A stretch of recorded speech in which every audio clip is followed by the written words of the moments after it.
అనుమానం చెప్తా నాకు వ్యక్తిగతంగా గెడ్డ పంచేత కూడా పంచేత నాకేమన్నా నాకు కవిత్వం గురించి మాట్లాడతలేను నేను. కానీ నువ్వు దొంగలను తీసుకొచ్చి అంటే చరిత్ర లేనోళ్ళని తీసుకొచ్చి చరిత్ర ఉన్నోళ్ళని పక్కన కొడేసి భాషా దినోత్సవం భాష ఎవరి భాష పల్లెల్లో బొచ్చని మంది ఉన్నారు. ఇట్లా బొచ్చడి సాహిత్యాలు ఇక్కడ రాసిన వాళ్ళు ఉన్నారు. ఈయననే ఎందుకు వచ్చి కూర్చొని ఇక తెలంగాణలో కాలేజీ తప్ప ఎవరు లేరు అన్నట్టుగా చెప్తుంటారు. నీకు పైజా కూడా విక్తం కూడా కాని చెప్పని చరిత్రను పొందబెట్టి 369 మంది చచ్చిపోయడానికి కారణాలలో ఒక కారణము కాళోజీ నారాయణరావు. రాజు బూర్గుల వారి రంకుతనమే ఇంత, సంఘ బహిష్కృతుల స్వార్థమే ఇది అంత, కుల రాజకీయాల కుట్రయే ఇది అంత అని. Kaloji is not icon to Telangana. మన తెలంగాణ మనకే ఉండి ఇక్కడ ప్రాంతానికి సంబంధించినటువంటి వాళ్ళే కనుక పరిపాలన చేసేది దోపిడీ జరగపోయేది కదా ఆంధ్రులతోటి. నోటి తీసుకొచ్చే స్కిల్ యూనివర్సిటీ పెట్టినా చెప్పుకుంటుంది ఎందుకే చెప్పుకుంటుంది ఫాల్తు మాటలు ఎందుకు చెప్పాలని. కాళోజీ కళాక్షేత్రం అన్న ఏ కళల కాళోజీకి సంబంధం లేదు. జాతి పితలు లేరు, ఎవరు పితలు గీతలు ఎవరు ఏమి లేరు. ధూమ్ధాం పదమే ఆయనే. బీఆర్ఎస్ ఎట్లయితుంది? బీఆర్ఎస్ కి ఏం సంబంధం? బీఆర్ఎస్ వాళ్ళు ఇవన్నిటికీ నాంది పోసిందే వాళ్ళే. వాళ్ళు నట్లతో కొట్టిపోయేదా? బరాబర్ జరగాలి. వచ్చి నేను తీసుకోవాలి అవతల పడేస్తాను. ఒక నాగార్జున కొట్టి దానికి ఒక ఇంప్రెషన్ ఇచ్చింది బయట. వచ్చి పేదోళ్ళ మీద పడ్డాడు. ఇంట్లో కాడ మొత్తం 2 మార్కులు పెట్టే అవే పిట్ట కదా ఈయన చెప్తున్నాడు. దామగుండం అనేది చాలా ఘోరమైనది. అసలు యాక్చువల్ గా it's a national disaster correct చెప్పాలంటే. ఇలా దాని ఆనవాళ్ళు లేకుండా కలగబెడుతున్నారండి. ముదిరిపోయిన బెండకాయలు దొండకాయలు అన్నాడు. రేస్ బిల్డప్ అయి నారాయణ శ్రీ చైతన్య కాలేజీలో జాయిన్ చేస్తారు. సంపుకుంటా క్యారెక్టర్ కూడా పోతుంది. వారికి మానవ సంబంధాలు మానవ విలువలకు చాలా దూరం అయిపోతున్నది. అనెథికల్ ఎడ్యుకేషన్ నడుస్తున్నది. ప్రభుత్వ స్కూల్స్ అంటే అవమానంగా చెప్తున్నా, ఇన్సల్టింగ్ గా చెప్తున్నా, చెత్తకుండి కన్నా ఘోరంగా ఉండేది. పోరలు వస్తే పంతులు రాడు, పంతులు వస్తే పోరలు రాడు, పోరలు పంతులు ఇద్దరు వస్తే రాయటందుకు మా సార్ గారికి షాక్ పీస్ లేదు. మిడ్ డే మీల్స్ పెడితే ఫుడ్ పాయిజన్. గ్రామీణ ప్రాంతాలలో బడులు అసాంఘిక కార్యక్రమాలు చేసేటువంటి అడ్డాలుగా తయారై కూర్చున్నాయి. గంజాయి అడ్డాలు, మందు అడ్డాలు. కానా గతిని అంటే ఎల్లికి బులావ్ అన్నట్టు అన్ని అమ్మని అసలుగా తెలియదురా నాయన అంటే 150,000 కోట్లు తీసుకొచ్చి దానికి పెడతారు. తెలంగాణ భవిష్యత్తు, భారతదేశ భవిష్యత్తు ప్రమాదం ఉన్నది. ఎడ్యుకేషన్ ఎమర్జెన్సీ ఉంది తెలంగాణలో. డిగ్రీ పిల్లలకు ఆడలకు బాత్రూమ్ లేవబ్బా. ఇయ్యాల వరకు కూడా మేము అది గుండెలో పెట్టుకుని తిరుగుతున్నాం. ఈ రెండు ప్రాపర్ గా గవర్నమెంట్ కనుక ఇవ్వగలిగితే ఏది ఇవ్వాల్సిన అవసరం లేదు ఇంకా జనానికి. ఇదంతా ఎంపీలు కనుక గెలిచిన మొత్తం పోయి ఇందిరాగాంధీకి దాసోహం పలికిండ్రు. ఎన్టీఆర్ కి మీ నాన్నగారికి వచ్చిన విభేదాలు ఏంటి? ఎన్టీఆర్ కు నాన్నకు ఫస్ట్ నుంచి డే 1 నుంచే విభేదాలు ఉండే. అది రామారావుకు నచ్చలే. వేదికల మీద ఇద్దరు ఎక్కడ మాట్లాడేది ఉంటే ఆయన ఒక 3 సందర్భాలలో లేసిగా చాలు అని చెప్పి మైక్ గుంజుకున్నాడు. ఆయన అది రాజీనామా లెటర్ ఆల్మోస్ట్ జైలు పెట్టుకుని తిరిగేది. సో అట్లనే రిజైన్ చేసి బయటకు వచ్చింది. తన is a natural star, is a real hero. NT Ramarao is a real hero. ఇట్లా చూస్తున్నారట మనిషి, నాడు కాళ్ళ ముక్కటోడు కాకుండా ఇట్లా చూస్తున్నారట ఆయన. అరే నువ్వు ముక్తావా లేదా కేసీఆర్ కి తెలంగాణ సెంటిమెంట్ లేదు అని మీరు చెప్తుంటారు అప్పుడు. యా వాస్తవమే. నేను టోటలీ అగ్రీ. ఆయనకి ఏం లేదు, ఒక కంపల్షన్ లో తన కుటుంబము తన సహచరులు తన దగ్గర ఉన్న వాళ్ళు మాత్రం బాగుపట్టేందుకు ఓ అద్భుతమైన వేదికగా మాత్రం తెలంగాణ రాష్ట్ర సమితి ఉపయోగపడ్డది. చంద్రబాబు దగ్గర తావేదారిగిరి చేసారు, రాజశేఖర రెడ్డి దగ్గర తావేదారి చేసారు, చెప్పులు మోసారు, అందరికీ పదవులు ఇచ్చిండు ఆయన. తర్వాత ఏ ఉద్యమకారులు 10 మంది పేరు చెప్పండి. పృథ్వీరాజ్ అంటేనే ఒక ఫైర్, నరనరాన తెలంగాణ వాదాన్ని నింపుకున్న తెలంగాణ ఉద్యమకారుడు. అప్పుడే 12 ఏళ్లు గడిచినా గానీ, పుష్కరం ఒకటి పోయినా గానీ, వేరు బుద్ధి వారు మానరు బాబు, పాడు బుద్ధి వీడనాడరు బాబు, జాజిరి జాజిరి జాజిరి జాజా జాజిరి కిలకిల జాలపుతాడు, ఎన్నడు కాల్తదో ఆంధ్రుల కాడు అని. అడగకున్నా మనకు ఆంధ్రులు ఇస్తున్నారు, చేతికొచ్చేదాకా చేస్తారు దండాలు, చివరి నీ చేతికి చిప్పయ్యే ఇస్తారు అని చెప్పిండు మొదలే. తమ్మా కనక రత్తమ్మ నీ ముల్లెముట ఇక నుండి ఎత్తమ్మ, తెలంగాణముల బడులే లేవు, ఉన్న బడులకు భవంతు లేదు, వానకాలము ఎండకాలము వారం రోజులు సెలవు దినాలే, చెట్ల కింద మా పోరగాళ్ళు రా నీడ తిరిగినట్టు తిరుగుతుంటారు, పోరలు వస్తే పంతులు రాడు, పంతులు వస్తే పోరలు రారు, పోరలు పంతులు ఇద్దరు వస్తే రాయనీకే మా సారు గారికి చాకి పీసు లేదో, మాయన్నల్లారా దగా పడ్డ నా తెలంగాణము గుండె సప్పుడినుడో.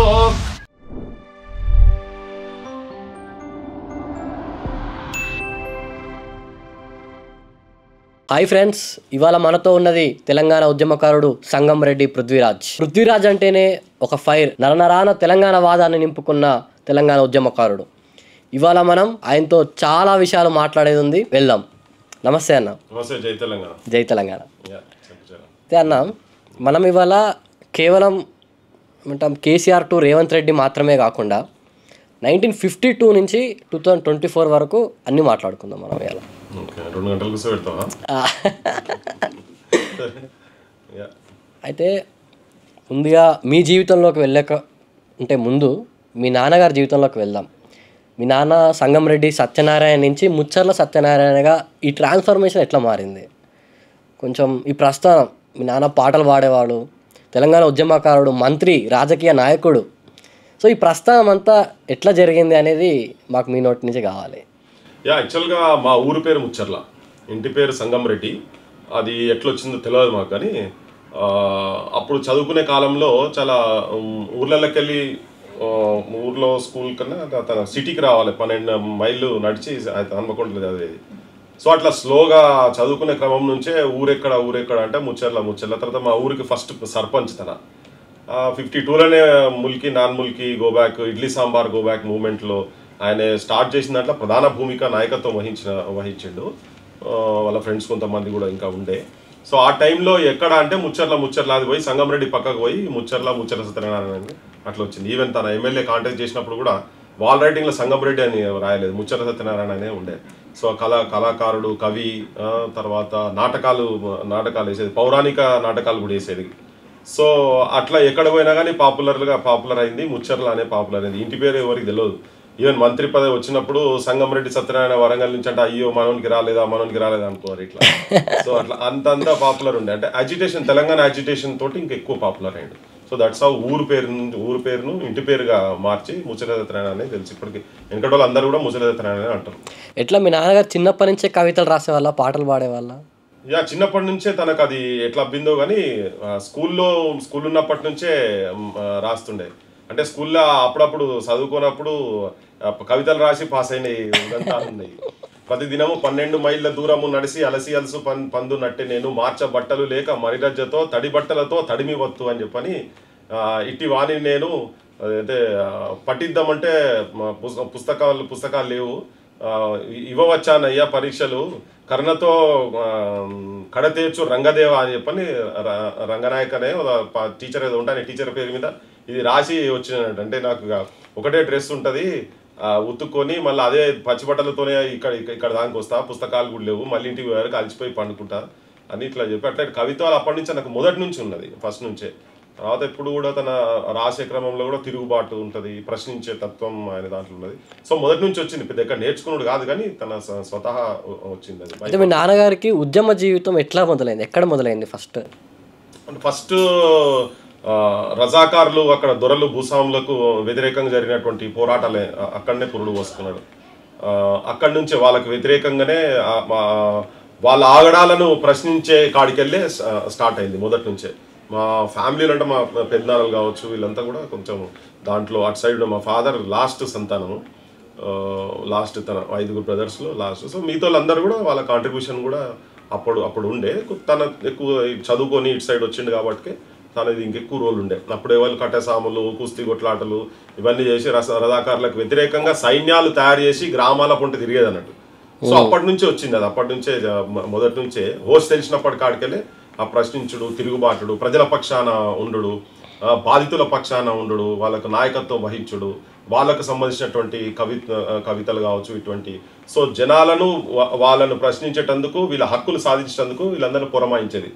దాంట్లో తనకున్నటువంటి కళను, గాత్రాన్ని వాడేది. సో పురుడు పోసుకున్నది మాత్రం ఈ రజాకారులకు వ్యతిరేకంగా, వాళ్ళ దుర్మార్గాలకు, వాళ్ళ ఆగడాలకు వ్యతిరేకంగా ప్రశ్నించే తత్వంతో అక్కడి నుంచే మొదలైంది. ఇక దాని తర్వాత తెలంగాణ ఇవన్నీ వచ్చేసినాయి. అయితే మనకు తెలిసిన తెలంగాణ పోరాటం 1969లో మొదలైందని చెప్తారు. అంతకంటే ముందు కూడా ఉందని మీరు చెప్తున్నారు, మీ నాన్నగారు కూడా అందులో ఉన్నారని. ఒకసారి దాని గురించి చెప్పండి మీరు. యాక్చువల్గా 52లో idli sambar go back movement అని వచ్చింది. ఇప్పుడైతే ఈ మద్రాస్కి వెళ్ళి ఇడ్లీ సాంబార్ అనేది ఆ కల్చర్ మన దగ్గర, ఆ ఫుడ్ కల్చర్ ఇక్కడ లేదు, అక్కడ ఫేమస్ కదా అది ఆ మద్రాస్ది. అది యాక్చువల్గా మద్రాసుల నుంచి ఆంధ్రలోకి అబ్బింది. ఇక్కడ మన దగ్గర ఇక్కడ జీవన విధానం ఇక తైదలు, ఉలువలు, ఈ టైపు గట్క, ఈ గట్క సల్ల గట్క, పచ్చి పులుసు. సో అయితే ఆ ఇడ్లీ సాంబార్ అనే కల్చర్ ఇక్కడికి అప్పటికే అక్కడి నుంచి ఇక్కడికి వస్తున్నది అని చెప్పని ఇప్పుడు ఫ్రీడమ్ వచ్చిన తర్వాత సో అక్కడి నుంచి వాళ్ళు వచ్చుడు, వాళ్ళ కల్చర్ను, వాళ్ళ తినుబండారాలు కావచ్చు ఇటువంటి ఇక్కడ ఇన్ఫ్లుయెన్స్ చేస్తున్నారనే దాని మీద idli sambar go back movement అని వరంగల్లో స్టార్ట్ అయింది. అది 52లో దాంట్లో లీడర్ నాయకత్వం వహించాడు మా ఫాదర్, దాంట్లో ముచ్చరత్నారాయణ గారు. సో ఆర్ఎల్ బుచ్చయ్య గారు ఇట్లా కొంతమంది ఉండే, ఇంకా చాలా పేర్లు ఉన్నాయి. సో వీళ్ళంతా కలిసి ఉండే. సో అప్పటి నుంచే ఇది స్టార్ట్ అయింది ఈ నేపథ్యం. తర్వాత ఎప్పుడైతే ఉద్యోగాలు ఆంధ్ర నుంచి, అప్పుడు మన దగ్గర లిటరసీ రేట్ చాలా తక్కువ, మన దగ్గర 3% 4% ఉండే. ఆంధ్ర వాళ్ళకి అప్పటికే 24%, అరౌండ్ 24% లిటరసీ రేట్ ఉండే వాళ్ళది. సో న్యాచురల్గా ఏంటంటే ఇక్కడ ఉద్యోగాలకు అక్కడి నుంచి వచ్చి ఇక్కడ జాయిన్ అవ్వడం స్టార్ట్ అయ్యారు. కొంతమంది డిప్యుటేషన్స్ మీద వచ్చి జాయిన్ అయిన వాళ్ళు ఉన్నారు. సో వాళ్ళందరూ వచ్చి ఇక్కడ రావాల్సిన ఉద్యోగాలు, మా హక్కులు కల రాస్తారనే ఉద్దేశంతో అప్పుడు తిరగబడి అప్పుడు non Mulki go back movement వచ్చింది. ఫస్ట్ ఎప్పుడో 1919లో వచ్చిన ఉత్తర హిందుస్థాన్కి వెళ్ళి వచ్చినటువంటి వాళ్ళు, శ్రీవాస్తవాలు వాళ్ళందరూ వచ్చినప్పుడు అప్పుడు. కానీ ఇది ఇక్కడ మాత్రం అయింది. దానికి కూడా ప్రధాన భూమికగా నాయకత్వం వహించింది. సో అప్పటి చేదనుభవాలు ఉన్నాయి. సో ఈ రెండిట్లల్లా వీళ్ళు ఘర్షణతోనే మొదలైంది. ఆ ఉద్యోగాలకు సంబంధించినటువంటి ఒక టీచర్ ఉంటాడు, తిరుపతి రెడ్డి గారు, వారికి హ్యాండిక్యాప్ టీచర్. ఓ నల్లకాడ పంచాయతీ అవుతుంది. ఆ నల్లకాడి పంచాయతీ కాడికి వెళ్ళి మొదలయ్యి అది అప్పటికే తన ఇంటర్మీడియట్ ఉంటాడు, ఆ స్టూడెంట్స్ యూనియన్లో ఉన్నారు కాబట్టి ఆ సస్పెన్షన్ రివోక్ చేయాలని వీళ్ళు పెద్ద అజిటేషన్ స్టార్ట్ చేస్తారు. అంటే మీ నాన్న ఇంటర్మీడియట్ ఉన్నప్పుడే పోరాటం మొదలు పెట్టాడు. 10th క్లాస్ లో ఎప్పుడు ఎడ్యుకేషన్ ఇంటర్మీడియట్ అంటే పెద్ద చదువు కదా. ఇప్పుడు పిహెచ్డీ చేసినట్టు, ఆల్మోస్ట్ డిగ్రీ చేసినట్టు డబల్ పిహెచ్డీ, ట్రిపుల్ పిహెచ్డీ లెక్క. అప్పుడు అంతే ఉండే కదా. ఉట్టిగా 10వ తరగతి పాస్ 200% ఏదైనా మంచి గెస్టెడ్ ఆఫీసర్ నౌకర్ వచ్చే కాలం అది. ఇప్పుడు కాదు మనం మాట్లాడేది 50s గురించి మాట్లాడుతున్నాం. సో అప్పట్లో అట్లుండే. సో నేషనల్ గా అప్పటి నుంచే నాయకత్వ లక్షణాలు ఉండే తనకు. అప్పుడు ఎలక్షన్స్ ఉండే, అప్పుడు కల్చరల్ సెక్రటరీగా ఉండే, తర్వాత స్టూడెంట్స్ యూనియన్ ప్రెసిడెంట్ గా చేసిండు. సో అప్పటి నుంచే ఉండే నాయకత్వ లక్షణాలు, అప్పటి నుంచే పాలిటిక్స్ ఉండే. అప్పుడు వాళ్ళే తెలంగాణ అజిటేషన్ లో కూడా భీకరంగా తిరిగింది వాళ్ళే. అప్పుడు చనిపోయినటువంటి వాళ్ళు కూడా ఆ ఇంటర్మీడియట్ 10th క్లాస్ చదివినటువంటి వాళ్ళ దాంట్లోకే చచ్చిపోయారు. అప్పుడు 7-8 మెంబర్స్ చనిపోయారు ఆ టైంలో కూడా. కలపొద్దనే అన్నప్పుడు జరిగినటువంటి అజిటేషన్ లో దాంట్లో కూడా ఆ ఏజ్ గ్రూప్ ఉన్న వాళ్ళే చనిపోయారు మేజర్గా. సో అప్పటి నుంచే ఉంది ఆ నాయకత్వ లక్షణాలు, అప్పటి నుంచే ఉన్నాయి. మళ్ళీ నీలం సంజీవ్ రెడ్డి మీద పాట ఎట్లా వచ్చింది, అది ఆ టైం పీరియడ్ ఏంటి? నీలం సంజీవారెడ్డిది 58లో. ఓకే, కాకపోతే దానికన్నా ముందు 54-55లో ఎప్పుడైతే మద్రాస్ నుంచి వాళ్ళు ఆంధ్ర సపరేట్ అయిన తర్వాత హైదరాబాద్ స్టేట్, అప్పుడు తెలంగాణ స్టేట్ కాదు, ఇక్కడ కలపాలి, ఇవి రెండు కలపాలి, భాషా ప్రయుక్త రాష్ట్ర లింగ్విస్టిక్ స్టేట్స్ అని ఫజల్ అలీ కమిషన్ ఎప్పుడైతే స్టేట్స్ రీఆర్గనైజేషన్ కమిషన్ వచ్చిందో అప్పుడు ఇక్కడ ఏంటంటే ఈ రెండు ప్రాంతాలను కలపాలని చెప్పని ఒక డిస్కషన్ స్టార్ట్ అయింది యాక్చువల్గా. అయితే అప్పుడు ఇక్కడ ఉన్నటువంటి కాళోజీ నారాయణరావు కావచ్చు, తర్వాత బూర్గుల రామకిషన్ రావు ఫస్ట్ చీఫ్ మినిస్టర్ ఇక్కడ హైదరాబాద్ స్టేట్ కు, అక్కడ టంగుటూరి ప్రకాశం పంతులు, వీళ్ళంతా కొంతమంది కలిసి కలపాలని నెహ్రూ దగ్గర పోతారు. ఆ టైంలో కలపొద్దని ఫస్ట్ తన వాయిస్ లేపుతాడు ముచ్చల సత్యనారాయణ గారు. 54-55లో రాస్తాడు, తెలంగాణ సోదరా తేల్చుకో నీ బ్రతుకు మోసపోతివ నీవు గోసపడతావు, చావు బ్రతుకుల మధ్య సాగుచున్నది నావ, ఏదరికి చేర్చేవో సోదరా నీ నావ, ఆంధ్రులతో కలిసి వడగంటి పోతావు, ప్రత్యేకమయ్యుండి ప్రగతి సాధిస్తావు, ప్రతిభ చూపిస్తావు, తెలంగాణ సోదరా తేల్చుకో నీ బ్రతుకు మోసపోతివ నీవు గోసపడతావు అని మొదలే హెచ్చరిక చేసింది ఫస్టే. తొలికోడి కూసినట్టుగానే ఫస్టే నువ్వు అట్లా కలిస్తే మాత్రం మనం ఆగమవుతామని. లింగ్విస్టిక్ స్టేట్స్ కనుక భాష ఒకటి ఉంటేమి బ్రతుకు ఒకటి ఉండారే, గోంగూర పచ్చడిని కొరదై మన జిహ్వ, కాళ్ళు చెప్పులు లేక కదలదొయ్యి అడుగైన, నిండు దుస్తులు లేక ఉండలేమోయి మనము, తెలంగాణ సోదరా తేల్చుకో నీ బ్రతుకు మోసపోతీవ నీవు గోసపడతావు అని. సో అప్పుడే ఇదంతా పెద్ద కుట్ర, ఇది కులాల కుట్ర, ఇది కమ్యూనిస్టులు కూడా సౌమ్యవాదులు కూడా స్వార్థపరులైనారు, అధికార దాహంతో అందులైనారు, నీతి లేని రాజనీతి వారిది చూడండి. ఇక్కడ ఉన్నటువంటి కొంత కమ్యూనిస్టులు, అక్కడ కమ్యూనిస్టులు, వీళ్ళంతా కలిసి వాళ్ళ రాజ్యం ఇక్కడ రావాలని చెప్పని బూర్గుల రామకిషన్ రావు, అక్కడ కొంతమంది బ్రాహ్మణులు ఉన్నటువంటి ఎలైట్స్ వాళ్ళు, ఇక్కడ ఉన్నటువంటి వాళ్ళందరూ కలిసి ఇదంతా కులరాజకీయ కుట్ర. వాళ్ళు ఇక్కడికి వచ్చేది కూడా బొగ్గు ఇనుముల గనులు పుష్కలమ్మ గలవు, తెలంగాణ సీమలో వెలుగునై రత్నాలు, అభివృద్ధికి ఇచ్చడంతో అవకాశం ఉన్నదోయి, అందుకే ఆంధ్రులకు ఆశ మెండైపోయాను. సో అంటే అభివృద్ధి దీనికి లింకప్ చేస్తే ఇక్కడ ఉన్నాయి బొచ్చడు ఇంపరాతి గుట్టలు ఇవన్నీ. ఈవెన్ ఇప్పుడు నువ్వు మైబాద్ ముదాకర్ ఫైరింగ్ లో మొన్న మైబాద్ సంఘటన జగన్ ఎప్పుడైతే అక్కడ పోయినప్పుడు అక్కడ ముదాకర్ అని చెప్పని మైబాద్ దగ్గర ఫైరింగ్ లో బుల్లెట్ తగులుతుంది.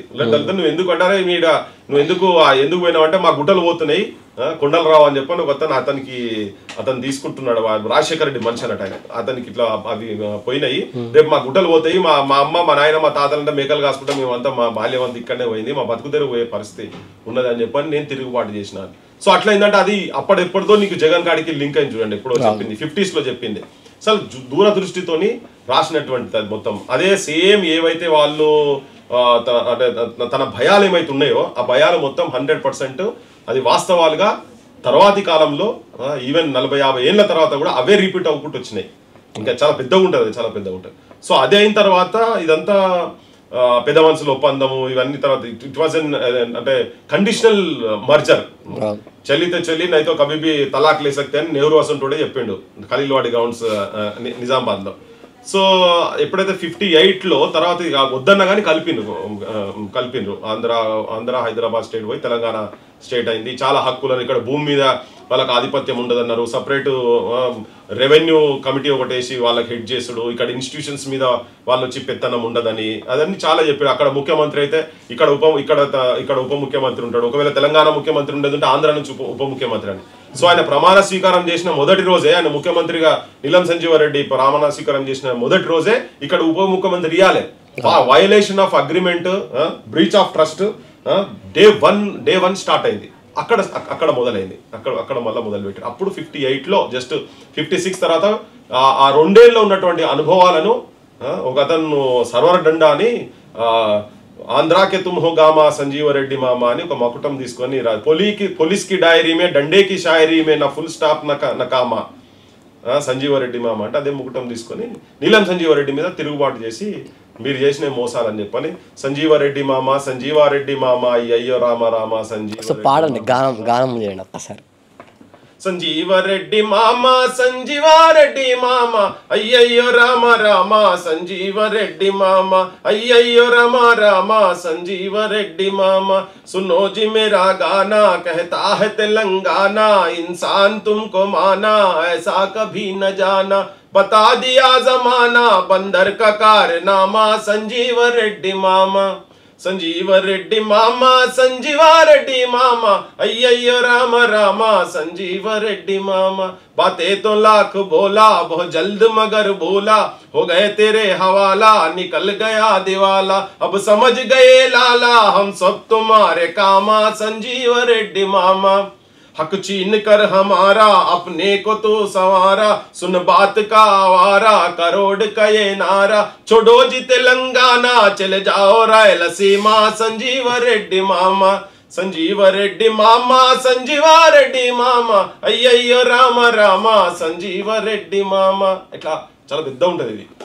సో అట్లా ప్రతి అంశంలో నువ్వు ఎట్లా ధోకా చేసినావు అన్నది వాయిదోన్ కి నద్ది భయ గై ధోకా ఫరేబ్ రహ గై ప్రతిది వాయిదాలు చేసిరు. నువ్వు ఏది అడిగితే అడగకున్నా మనకు ఆంధ్రులు ఇస్తున్నారు చేతికొచ్చేదాకా చేస్తారు దండాలు చివరి నీ చేతికి చిప్పయ్యే ఇస్తారు అని చెప్పిండు మొదలే. ఇప్పుడు నువ్వు ఏది అడుగుతుంది ఇస్తాం నీకు. वाइदों की नद्दी बह गई धोखा फरेब रह गई कुत्ते की दुम तो मुड़ गई टेढ़ी की टेढ़ी रह गई ये याद रखो प्यारे फाड़ेंगे पाए जामा संजीवारेड्डी मामा अय्यो राम राम संजीवारेड्डी मामा అనే పైజామాలు వేసేది నీలం సంజీవారెడ్డి. నీ పైజామ కూడా విక్తం కొడగా అని చెప్పని ఆ రోజుల్లో అడగకున్నా మనకు ఆంధ్రులు ఇస్తున్నారు చేతికొచ్చేదాకా చేస్తారు దండాలు చివరి నీ చేతికి చిప్పయ్యే ఇస్తారు అని చెప్పిండు మొదలే. తిరుగుబాటు బావటము తిరుగుబాటు జెండా ఎగరేసింది ముచ్చల సత్యనారాయణ గారు. ఇది 58లో. అప్పుడు చాలా సరే సంజీవారెడ్డిని ముఖ్యమంత్రిని పట్టుకొని పాడేగా పైజామా అంటాడా ఈయన లోపటేపియాలని పీడీ యాక్ట్ల కింద కేసులు గీసులని చాలా కథలు పడ్డారు. అయితే ముట్టుకోకుండా ఆయనను, ఎందుకంటే ఆయన 52 నుంచి idli sambar go back movement ఉన్నాడు, ఫస్ట్ నుంచి వ్యతిరేకిస్తున్నాడు. కలపొద్దన్నప్పుడు కూడా ప్రధాన భూమిక వహించిండి. అప్పుడైనా ఈయన లిటరేచర్ అంతా ఉన్నది, తిరగబడతారు, ఇది ఎటో పోతుంది, దాన్ని సైలెంట్ చేసారు. లేకపోతే నీలం సంజీవారెడ్డి ఇట్లా గొంతు దానికి వచ్చింది, నన్ను పట్టుకొని ఇట్లా అంటాడా, నన్ను పైజామా నన్ను రాయలసీమ పోమంటాడా. అయితే జైలు లేలే మీ నాన్నని, అరెస్టులు అయినాయి, ఇవన్నీ అయినాయి, కానీ వెనుకకు పోయినారు. మళ్ళా వాళ్ళు వెనుకకు తీసుకున్నారు. అప్పుడు హోమ్ మినిస్టర్ ఇక్కడ అతను ఉండే పోయి కూర్చొని చెప్పి మనకి ఇబ్బంది అవుతుంది, తనని గెలిపితే మనకి ఇబ్బంది అవుతుంది అని చెప్పని మళ్ళీ ఆగిండు. కాకపోతే ఏంటంటే జనం లోపల అప్పటికే కలిసిండ్రు, కొత్త ప్రభుత్వం వచ్చింది, ప్రతి అంశం యూనివర్సిటీని కూడా ఓ హై హమారా జామా సంజీవారెడ్డి మామా అని చెప్పని లే ఆయే అప్నా వీసీ కర్నేకో కబ్జా కుర్సీ. అప్పుడు వైస్ ఛాన్సలర్ కూడా ఆంధ్ర ప్రాంతంకు వెళ్ళి తీసుకొచ్చినట్టు వ్యక్తిని వైస్ ఛాన్సలర్ చేశారు. చేస్తారే మా యూనివర్సిటీలో మా దగ్గర నువ్వు ఆంధ్రాని ఎట్లా తీసుకొచ్చి పెడతావురా ఇక్కడ అని అప్పుడే క్వశ్చన్ చేసిన. బగల్ మే అప్నా బస్తా కటోచి ఘర్ కా రస్తా జుడతానా అప్నా రిస్తా శైతాన్ ఔర్ ఫరిస్తా. ఉఠావ్ ఫరేబ్ సర్ పర్ అబ్ అప్నా సాదో సామా సంజీవ రెడ్డి మామ నీ ముల్లె మూట కట్టుకొని నెత్తి మీద పెట్టుకొని వెళ్ళిపోరా బై, నువ్వు ఇక్కడ ఉండాల్సిన అవసరం లేదు. శైతాన్ ఆర్ ఫరిస్తా, మేము ఫరిస్తాలం, నువ్వు శైతాను దయ్యం రా బై, నువ్వు ఇక్కడ నుంచి పోవాల్సిందే, మీరు దుర్మార్గమైన పాలన ఇక్కడ చేస్తుండ్రు, మిమ్మల్ని ఇక్కడ పంపిస్తామని చెప్పి. అదే జరిగింది 50 ఏళ్ల తర్వాత ఇటుకెళ్ళి పంపించాల్సిన పరిస్థితి వచ్చింది. ఇది 58లో. ఆ సందర్భంలో నీలం సంజీవ రెడ్డిని ఎదిరించి రాసిండు, పాడిండు, జనం లోపల తిరిగి వీళ్ళు చేసిన అన్ని మనకు మొత్తం మోసాలే చేసిండ్రు అని చెప్పని ఆ సంజీవ రెడ్డి మకుటం తీసుకొని నీలం సంజీవ రెడ్డి మీద తిరుగుబాటు పాట రాసింది. అది అట్లా వచ్చింది 1958లో. ఇది అయితే మీరు ముందాక ముళ్ళ మూట అంటే నాకు రత్తమ్మ పాట గుర్తొచ్చింది. రత్తమ్మ ఓ రత్తమ్మ ఒక్కసారి మీరు అది కనకరత్నమ్మ అని, ఆమె కూడా బేసికల్ గా ఆంధ్ర నుంచి వచ్చి మా దగ్గర ఎమ్మెల్యే అయింది.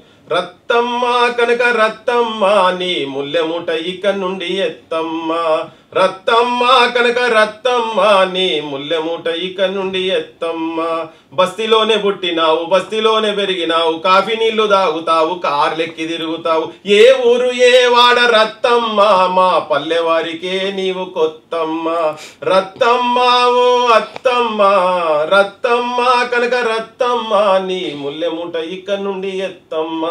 అంటే నువ్వు ఇక్కడ కాఫీ నీళ్ళు అంటే ఆంధ్రాలో కాఫీ ఆంధ్రాదే కదా, సో కాఫీ నీళ్ళు తాగకుండా నువ్వు పట్టణంలో ఉన్నావు, ఇక్కడ ఆమె కాదు, నువ్వు ఇక్కడికి వచ్చి నువ్వు మా ప్రాంతంలో ఇక్కడ నువ్వు పెద్దరికం చేసేది ఏందని తన ఓరియంటేషన్ మొత్తం అట్లనే తెలంగాణ ఆంధ్రాదే ఉండేది. సో నువ్వు ఆంధ్రాకి వెళ్ళి వచ్చినావు, ఆ పివి నరసింహారావు ఒక దగ్గర అని చెప్పని ఆమెకు అక్కడ టికెట్ ఇచ్చిండ్రు.